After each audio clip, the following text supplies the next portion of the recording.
kami ucapkan kepada Ibu yang sudah bersedia meluangkan waktunya untuk kegiatan hari ini. Begini Bu, sebagaimana Ibu ketahui, saya selaku calon guru penggerak angkatan 9 sudah sampai di tahap modul 3 pemimpin pembelajaran. Nah, di dalam modul 3 ini kami dihadapkan pada satu tugas, di mana tugasnya itu untuk mewawancarai 2-3 kepala sekolah, dan termasuk salah satunya adalah kepala sekolah di tempat kita bertugas. Berarti dalam hal ini saya diminta untuk mewawancarai Ibu selaku Ibu kepala sekolah saya. Nah, sebelum saya melanjutkan ini juga saya bertanya, apakah Ibu bersedia untuk diwawancarai? Oke, bersedia banget. Terima kasih banyak Ibu atas kesediaannya. Pertanyaan pertama ya Bu ya, yang ingin saya ajukan, selama Ibu menjabat sebagai kepala sekolah tentunya banyak sekali masalah-masalah baik yang berkaitan dengan guru maupun dengan siswa yang Ibu hadapi, baik ketika Ibu di sekolah lama maupun ketika Ibu sudah bertugas di sekolah ini. Adakah Ibu mengidentifikasi, menemukan suatu permasalahan yang berkaitan dengan dilema etika atau rujukan moral? Terima kasih Bu Rasmi sudah mau untuk mewawancarai Ibu ya. Sebagai kepala sekolah tentu dalam menjalankan visi misi sekolah itu banyak sekali kendala dan hambatan ya untuk menjalankan yang 8 standar itu banyak kendala dan masalah, terutama sebagai pemimpin pembelajaran. Semua siswa kita tadi nggak semuanya juga mulus-mulus aja, adem-adem aja. Tentu ada beberapa ya permasalahan. Di antaranya misalnya kita ngadepin siswa yang agak males. Males ya Bu ya, males sekolahnya. Di sekolah yang sekarang ya di SD 3 ini itu ada siswa yang dalam seminggu masih absen. Ya, ada absen, kadang dia laporan ke guru kelasnya itu sakit, kadang-kadang juga tanpa berita ya.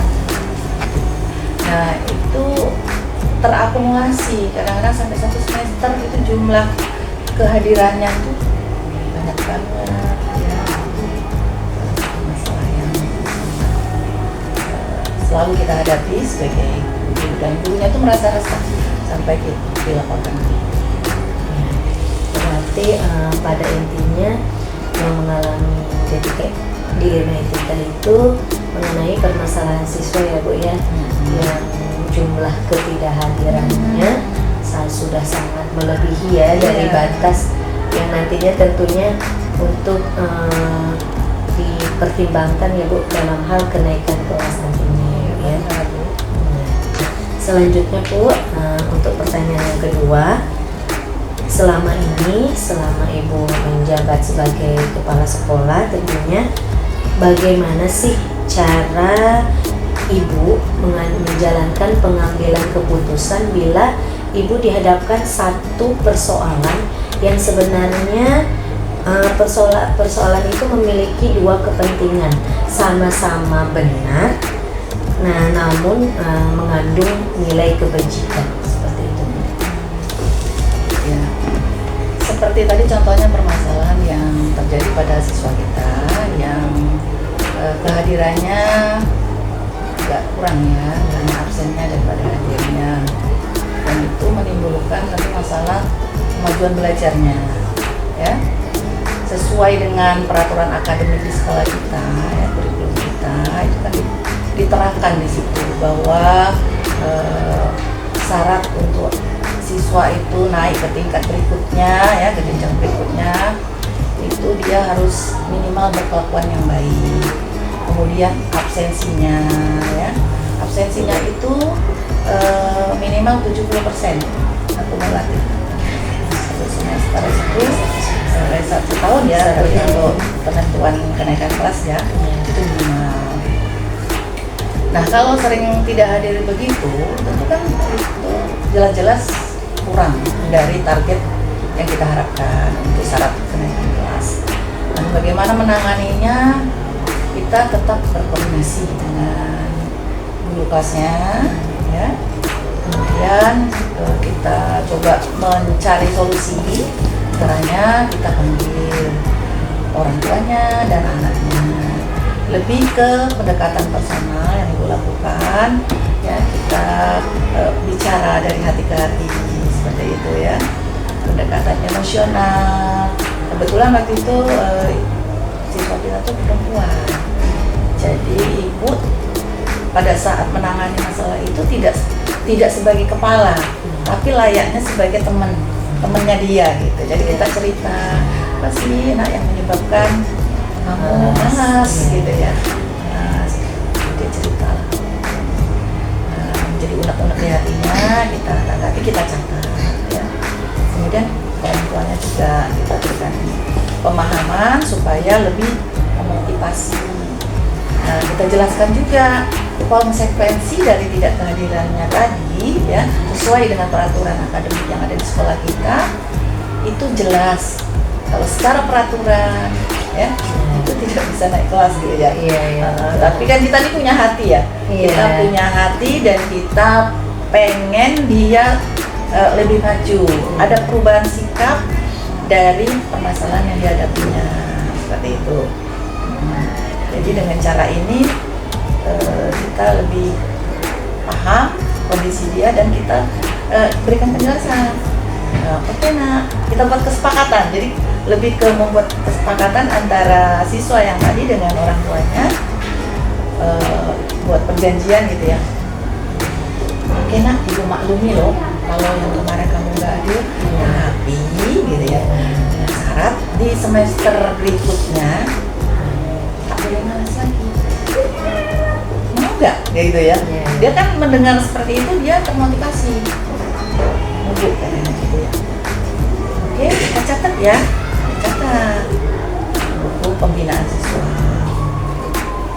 Jangan nanti ditandatangani oleh siswa tersebut dan orang tua juga menandatangani. Nah, Ibu tadi kan sudah menguraikan permasalahan yang dihadapi terkait siswa tadi ya, yang berhubungan tentang dilema etika atau rujukan moral. Nah, lalu langkah-langkah atau prosedur seperti apa sih yang biasa Ibu lakukan selama ini ketika dihadapkan pada permasalahan yang mengandung dilema etika tadi? Dalam menghadapi permasalahan dan menyelesaikannya tentu kita menggunakan prinsip-prinsip ya. Iya. Yang pertama, Ibu melakukannya prinsip berpikir itu berdasarkan peraturan. Tentu kita dasar utamanya kalau ingin menyelesaikan masalah kan kita dasarnya aturan, gitu ya. Aturannya ya, regulasinya seperti itu. Kemudian yang kedua, di samping peraturan supaya nggak bertentangan ya, tentunya kita memakai cara berpikir berbasis kepedulian kita kepada siswa maupun misalnya dengan guru kita. Aturannya kita pahamkan, kita tetap memperhatikan apa sih akar permasalahannya, gitu ya, supaya dapat sejalan. Jadi kita tetap menerapkan seperti itu ya. Kemudian di samping prinsip-prinsip tadi kita ada paradigma pengambilan keputusan ya Bu ya. Nah, yang sering Ibu lakukan itu dengan rasa keadilan. Rasa keadilan berlawan sebetulnya dengan rasa kasihan gitu ya. Tapi gimana ya, itu satu dilema ya. Iya, makanya kan satu ini kita ingin menegakkan peraturan. Betul. Kalau berdasarkan peraturan, nah ini bisa saja yang tadi bermasalah di sering nggak hadir ya, dia akan nggak naik kelas konsekuensinya kan. Berdasarkan peraturan. Tapi kan nggak seperti itu ya niat kita.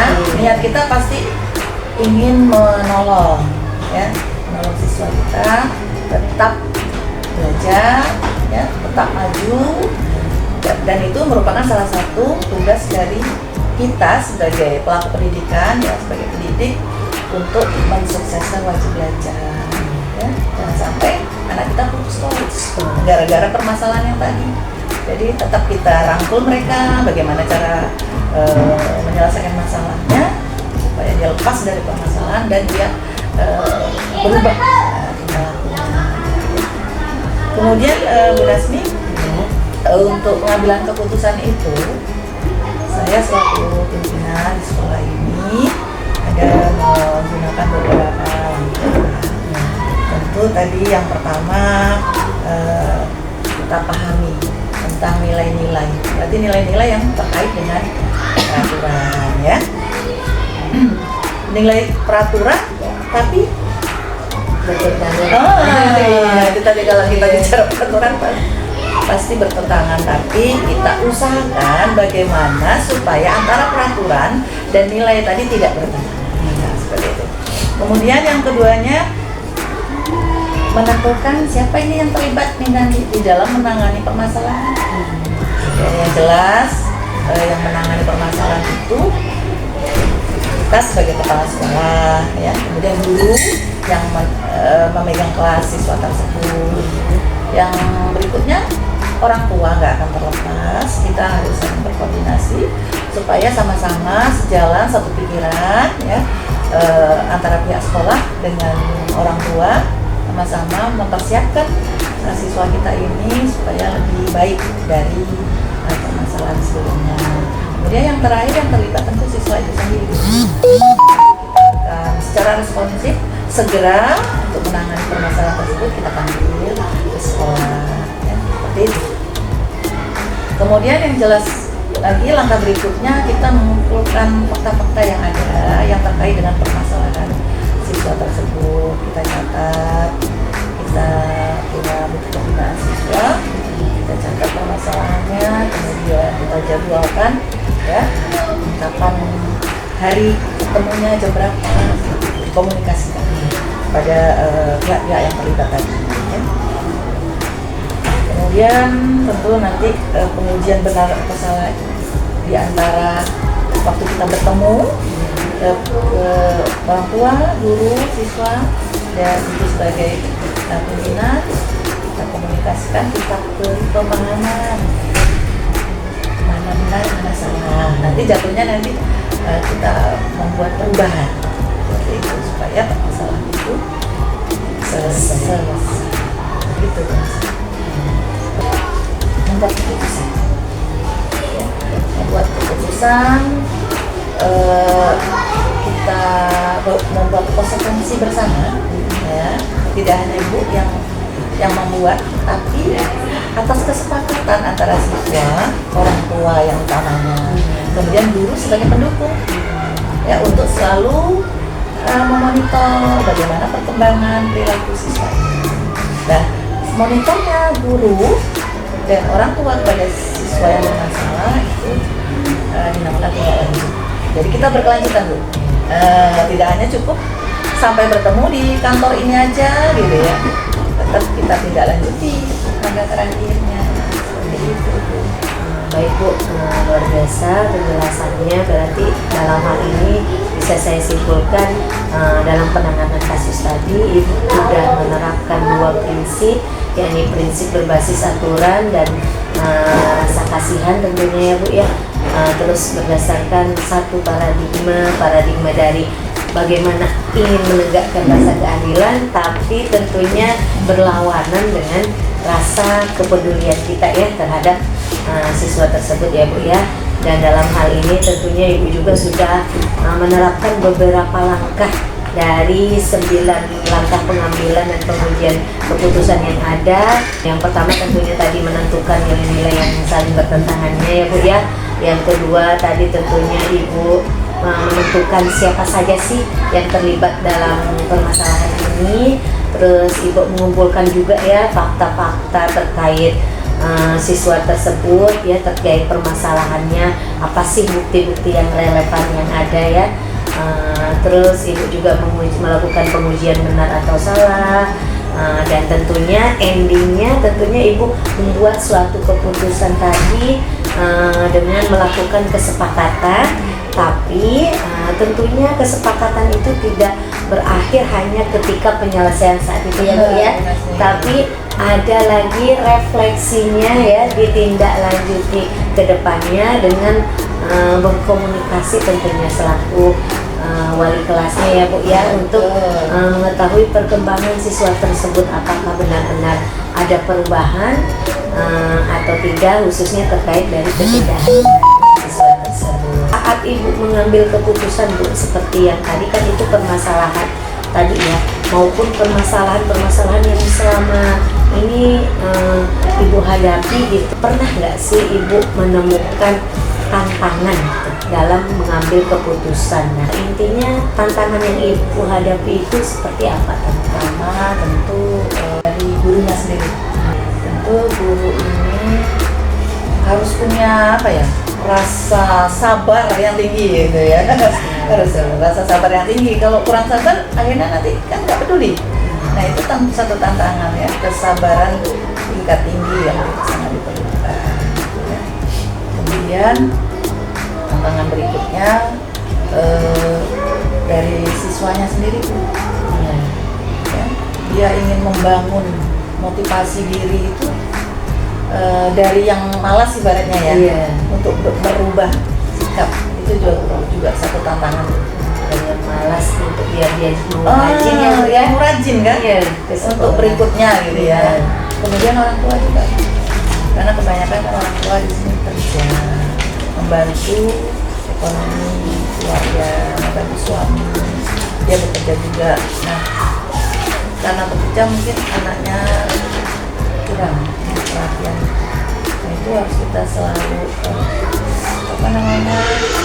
motivasi ya, mungkin di dalam grup lewat guru WA, paguyuban gitu. Saat ibu dihadapkan dengan berbagai permasalahan tadi, apakah ibu membuat istilahnya skema atau jadwal permasalahan? Misalkan ketika ada permasalahan-permasalahan yang urgent gitu, apakah dibuatkan jadwalnya untuk menanganinya selaku kepala sekolah ya, ataupun ibu langsung menyelesaikan masalah tersebut di tempatnya? Ya, jadi dalam penyelesaian masalahnya ini dia ada yang dijadwalkan, seperti apa yang dijadwalkan, misalnya kasusnya lebih dari satu, jadi kita jadwalkan pertemuan apa yang kita koordinasikan dengan wali kelas. Kemudian kalau yang bersifat urgent itu berarti penanganan responsif harus segera kita laksanakan. Misalnya ya seperti anak-anak yang suka mengganggu teman ya, itu kan harus responsif, dan dia selalu tingkat permasalahannya itu mengganggu selalu, nggak hanya sekali-sekali gitu ya, sehingga membahayakan untuk siswa yang lainnya. Itu biasanya di koordinasi dengan gurunya, biasanya kan komunikasi dengan ibu selaku kepala sekolah, nanti kita coba bawa aja langsung ke yang seperti itu, jadi langsung ada yang langsung juga. Jadi ada yang langsung di tempat ataupun dijadwalkan secara berkala ketika permasalahan yang dihadapi ini, khususnya terkait permasalahan siswa ya Bu, ada beberapa ya, bukan hanya satu saja ya Bu ya, makanya Ibu mengatur jadwal ya dengan tentunya komunikasi dengan guru kelas. Faktor-faktor apa saja sih yang selama ini mempermudah atau membantu Ibu dalam melakukan pengambilan keputusan khususnya terhadap masalah-masalah yang mengandung dilema etika atau wujud kamera? Faktor pendukung gitu. Iya, faktor pendukung yang mempermudah atau membantu. Kalau yang Ibu alami selama ini itu pendukung utama satu komunikasi. Harus komunikasi. Jadi jangan tertutup. Ya, kita bersifat terbuka dan kita harus berkeinginan satu memajukan dan membuat perubahan tingkah laku siswa-siswa kita. Kita tetap komunikasi dengan guru juga mau komunikasi dengan kita, karena tanpa komunikasi kita nggak tahu mungkin gurunya diem aja gitu ya, udah biar aku selesaikan sendiri gitu ya. Nah, jadi pendukung utama kalau guru itu harus komunikasi. Kita harus berkolaborasi, nggak bisa juga nangani sendiri. Ya ibu mungkin tangani sendiri juga nggak bisa, jadi tetap berkolaborasi. Guru, orang tua, dan siswa. Berarti faktor utama yang ibu rasa menjadi permudah itu adalah karena dari komunikasi ya Bu, komunikasi yang efektif tentunya dan efisien ya Bu. Selanjutnya tentunya kolaborasi juga yang ibu terapkan. Baik Bu, untuk pertanyaan yang terakhir ya Bu ya, dari semua hal yang sudah ibu paparkan tadi, apa sih pembelajaran yang dapat ibu petik gitu dari pengalaman ibu selaku kepala sekolah ini dalam menghadapi berbagai persoalan tentunya yang banyak sekali ya Bu ya, apalagi khususnya yang menyangkut dari dilema etika atau rujukan moral tadi itu. Ya, jadi pembelajaran yang dapat kita petik dari permasalahan siswa ya, baik siswa maupun guru gitu ya, itu ada pembelajaran buat kita, ada nilai-nilai kebajikan sebenarnya ya. Yang pertama itu kepedulian kita ya, kepedulian kita terhadap permasalahan yang ada, bagaimana kita menyelesaikan permasalahan tersebut supaya ada perubahan tingkah laku ya dari siswa yang bermasalah, yang malas, kita motivasi sehingga dia menjadi lebih rajin dan maju dalam belajarnya. Dan itu tentu saja kan akan mempengaruhi tingkat dan mutu pendidikan yang ada di sekolah kita. Baik Ibu, terima kasih banyak, sungguh luar biasa dalam kegiatan percakapan wawancara hari ini. Alhamdulillah saya selaku guru yang Ibu binai tentunya ya, memang banyak sekali ya pembelajaran yang bisa saya ambil sendiri dari bagaimana cara Ibu menangani permasalahan-permasalahan yang ada, termasuk ketenangan Ibu dalam mereaksi terhadap ya, ketenangan Ibu kan sangat diperlukan ya Bu ya, karena kalau kita tentunya kalau kita udah panik duluan tuh nanti malah buyar, tidak selesai masalahnya. Tapi dari bagaimana cara Ibu bersikap tentunya dengan memperhatikan tadi prinsip tadi, paradigma pengambilan keputusan serta 9 langkah pengambilan dan pengujian keputusan tadi, alhamdulillah Bu, ada istilahnya beberapa pembelajaran yang bisa saya jadikan contoh ya Bu, teladan untuk nanti mungkin kita tidak tahu ke depannya nanti apabila kita dihadapkan dengan permasalahan yang sama ataupun permasalahan-permasalahan lainnya yang berbeda.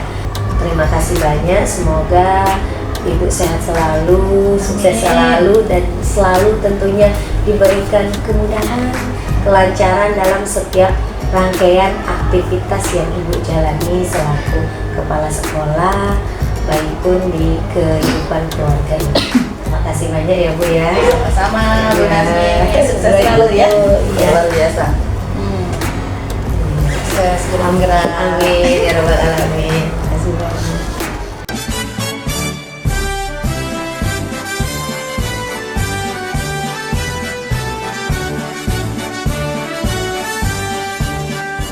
Bulatkan tekad, kuatkan hati, negeri ini memanggilmu kawan. Belajar bergerak berbagi untuk negeri, guru penggerak majukan pendidikan. Guru penggerak menghamba pada murid, kreatif rancang pembelajaran. Hargai potensi, tingkatkan prestasi, lahirkan profil pelajar Pancasila.